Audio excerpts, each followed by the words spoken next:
एक बार की बात है, रामू और श्यामू नाम के दो मित्र थे। रामू स्वभाव से आलसी और कामचोर था।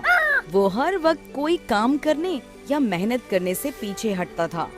रामू की माँ अक्सर उसे डांटती रहती।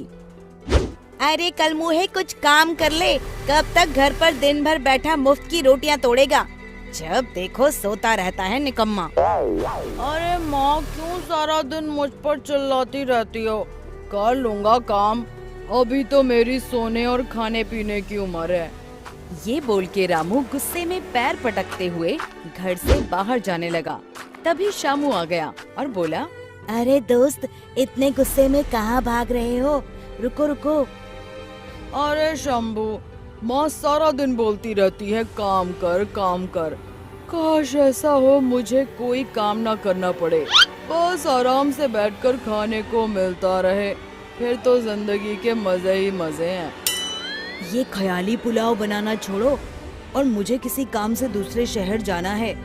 तुम भी साथ चलो, इसी बहाने थोड़ा मन भी बहल जाएगा। चल यार शंभू, इसी बहाने माँ की डांट से कुछ देर के लिए बच जाऊंगा। अब दोनों शहर की ओर रवाना हो गए।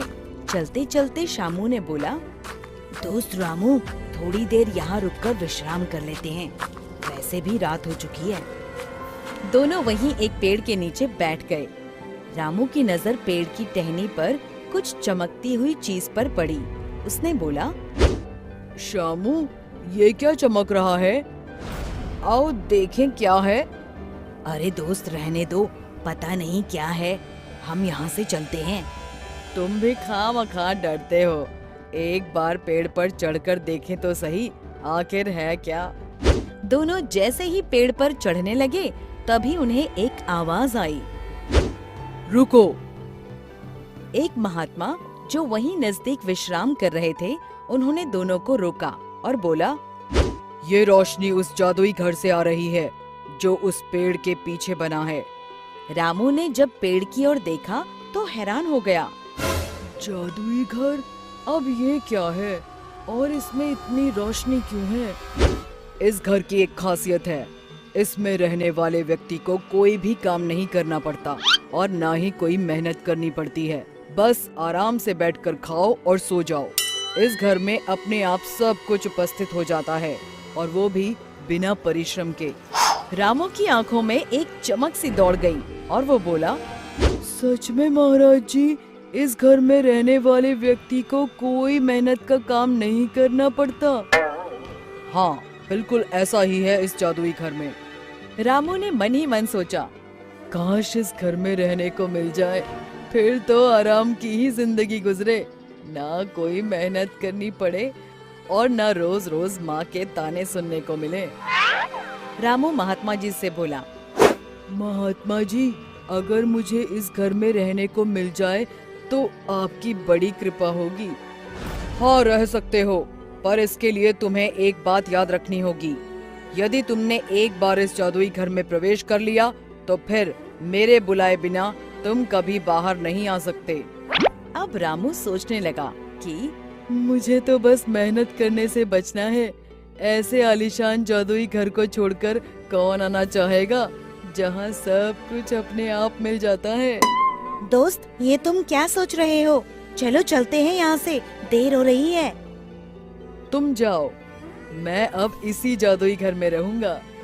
रामू जादुई घर में जाने लगा। उसने श्यामू की एक न सुनी। श्यामू क्या करता, वहाँ से मायूस होकर चला गया। चमकते जादुई घर को देखकर रामू दंग रह गया। जैसे ही उसने घर के भीतर प्रवेश किया, घर का दरवाजा बंद हो गया। रामू बहुत खुश था। उसने सोचा, बहुत थक गया हूँ, अब कुछ खाने को मंगवाता हूँ। मुझे भूख लगी है, कुछ खाने को दो। ढेर सारे पकवान रामू के सामने लग गए। रामू इतने ढेर सारे पकवान देखकर खुशी से चिल्लाया, इतने सारे पकवान, और वो भी बैठे बैठे, अब आएगा ना जिंदगी का मजा। भोजन करने के पश्चात रामू ने सोचा, थोड़ी देर सो जाता हूँ, बहुत नींद आ रही है। रामू सो गया। कुछ देर बाद वो सोकर उठा और फिर कुछ खाने के लिए मंगवाने लगा। फिर उसके आगे ढेर सारे पकवान आ गए। कुछ दिनों तक ऐसे ही चलता रहा। रामू जो मांगता जादुई घर में उसे वही खाने को मिल जाता। अब धीरे धीरे रामू ऊबने लगा, क्योंकि उसके पास खाने और सोने के अलावा कुछ करने को था ही नहीं।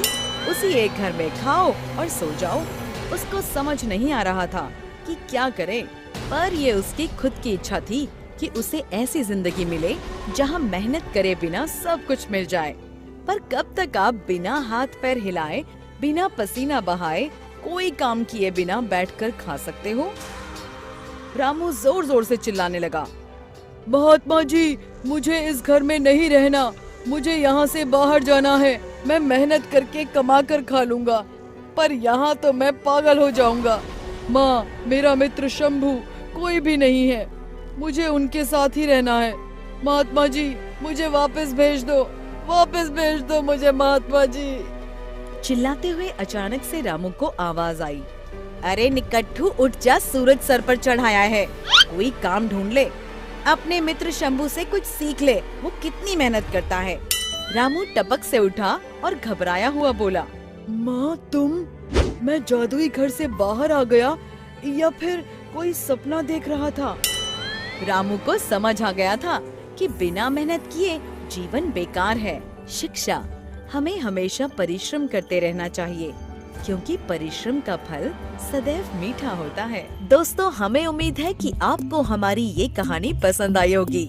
कृपया हमारे चैनल को सब्सक्राइब करें और सभी अपडेट्स के लिए बेल आइकन जरूर दबाएं। और हाँ, वीडियो लाइक और शेयर करना मत भूलिएगा। Bye bye.